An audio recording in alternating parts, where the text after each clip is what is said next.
When we begin to turn our gaze inward, we find this gentle truth: success rarely falls like rain in a drought-stricken field by sheer chance. It does not alight upon us simply because we are in the right place at the right time, or because we were born with a four-leaf clover in our pocket. Rather, success is a science, a delicate alchemy of awareness, intention, resilience, timing and alignment.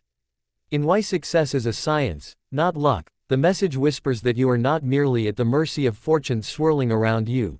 You are a sculptor of your own possibility, and while circumstances shape the clay, you hold the chisel. The first lesson the book offers is that believing in luck is easy, but empowering yourself begins when you shift from, "if I get lucky," to, "what can I control?" Picture two people standing before a door of opportunity. One says, "maybe it will open by chance."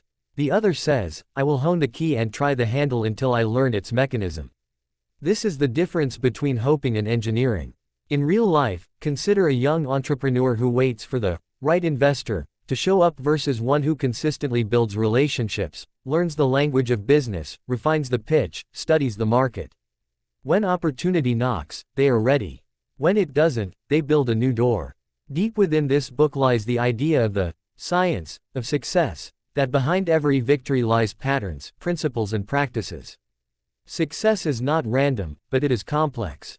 It is less about the one-time flash of brilliance and more about the evolution of habits: how you think, how you respond, how you adapt. Think of a musician who doesn't rely on feeling inspired to write a melody, but instead shows up every day, learns scales, listens deeply, experiments with rhythms. Over time, the musician crafts songs that move people. The same happens in business, in relationships, in life.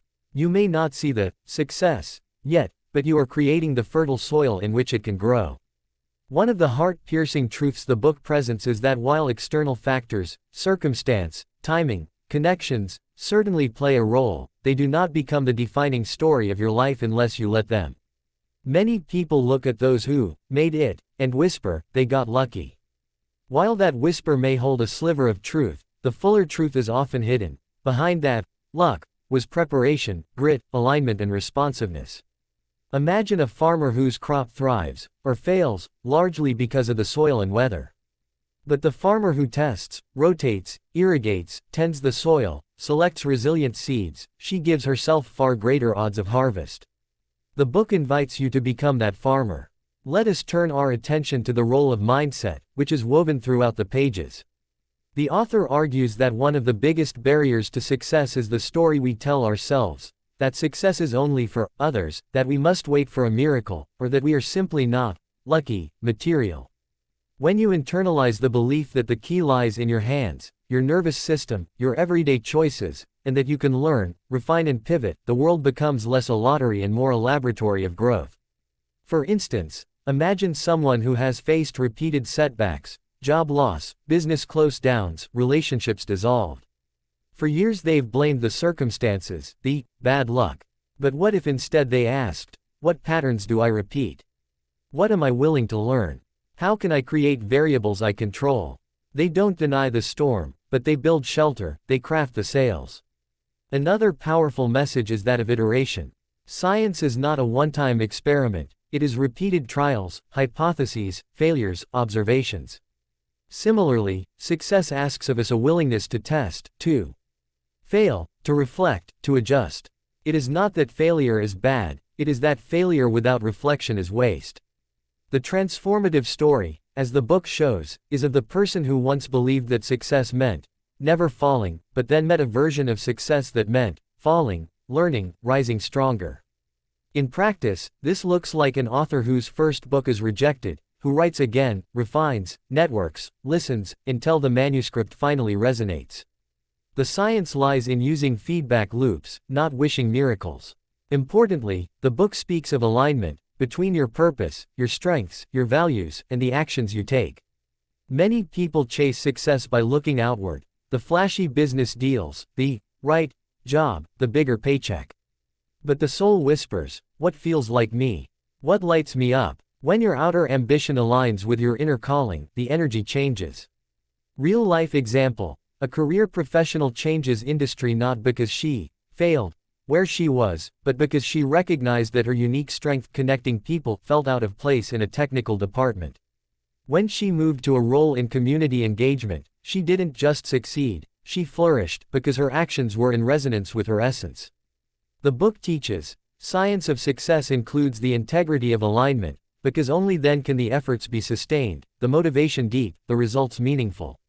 The next major insight is the distinction between reacting and creating. Many people wait for the phone to ring, the email to arrive, the boss to notice them. Others decide to act, to initiate, to create the call, the email, the network. The science of success is proactive. It is about noticing the gaps, what is missing in the market, in your life, in your relationships, and inputting into those gaps. Consider the teacher who wants to get ahead. Instead of waiting for an invitation, she designs a workshop, invites people, builds community. She becomes the node rather than waiting to be a node.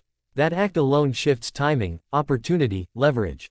The book reminds us, when we stop waiting for luck and start shaping our field, we step into our power. Emotionally, the book carries an invitation to take ownership, not as a burden, but as a place of freedom. When you believe success is purely luck, you feel powerless, at the mercy of forces you can't see or change. But when you accept that success is science, you reclaim agency. You become the experimenter. You live curiously. You test your hypotheses. You iterate. You learn. And yes, you sometimes stumble. But each stumble is data, not disaster. The emotional weight shifts from, why me? To, what's next? From victim of randomness to explorer of possibility. The book also touches on one of the most often hidden blocks, impatience. In a world of instant gratification, many desire immediate wins, the viral video, the overnight success. But the science of success seldom works on that timeline. It often works quietly, steadily, unseen, the midnight writing, the extra mile, the call you made that only bears fruit months later. One real-life parallel, a startup founder who pitches dozens of times, gets no interest, that's not failure. It's data. He tweaks the idea, the pitch, the market, revisits. Finally a small investor says yes. Not because of magic, but because he persisted with the experiment. The book encourages, let your timeline be long, your patience deep. Let us pause for a moment and reflect on failure, a topic often feared in our culture. The book reframes failure as essential to the science. Imagine learning a musical instrument. Every wrong note, every scratch is part of learning where your fingers, your brain, your ear are off. When the book says success is a science, it means you absorb failure, not avoid it. You cultivate the humility to say, this didn't work. What can I learn? The book invites a metamorphosis of identity, from someone who avoids mistakes to someone who treats mistakes as signposts to the next iteration. The final piece I want to draw out is the idea of social and environmental calibration. Even though the book emphasizes that success is science, it does not deny that context matters. It does not tell you that your background, your timing, the people around you don't matter, they do. But it teaches that context is part of the system. You learn to work with it, not only be acted upon by it. For example, a person born in a small town may lack certain networks. But they can build networks online, volunteer locally, attend global meetups, and so create new context. They treat context as a variable, not only as a limitation. This mindset shift, from, I don't have access, to, how can I create access, is significant. It turns environment from being fixed to being fluid. Emerging from the book's teachings is one overarching invitation: live your life like a scientist of possibility. Form a hypothesis. If I consistently create value in my niche, reach out to 3 new people each week, learn 1 new skill monthly, then over 12 months I will have built something meaningful. Run the experiment. Collect data. What works?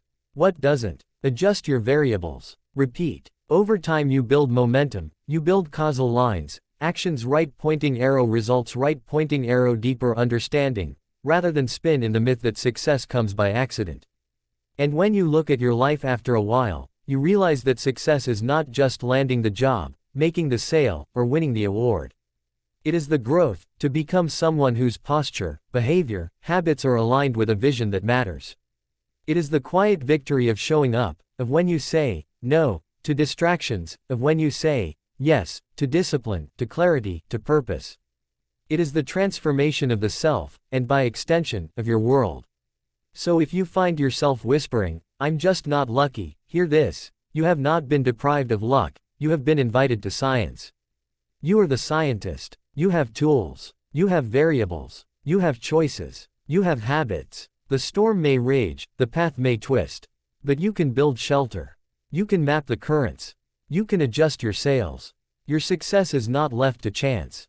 It is made. In closing, I invite you to carry one practice from the book into your day tomorrow. Choose one small variable in your life, one habit, one action, one relationship, and treat it like an experiment. Observe it, learn from it, adjust. Celebrate the data, not only the result.